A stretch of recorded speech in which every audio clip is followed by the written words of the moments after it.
പക്ഷെ അന്നൊക്കെ എനിക്ക് കിട്ടിയപ്പോൾ ആ മറ്റേ സ്ഥലത്ത് ആദ്യമായിട്ടാണ് എല്ലാ കുട്ടികളും കാണുന്നത്. ഒരു കുട്ടീനെയൊക്കെ കാണാൻ പറ്റും. നമ്മള് ഏറ്റവും മോളായ എല്ലാ കുട്ടിക്കും കാണാം.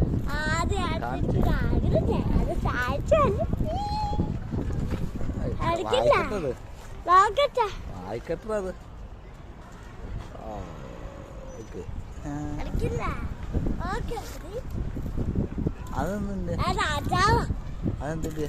രാജാവ്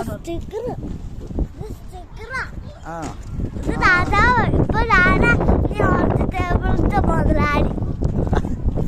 അങ്ങനെയൊക്കെ ഉണ്ടോ അവിടെ? അങ്ങനെയൊക്കെ ഉണ്ടോ?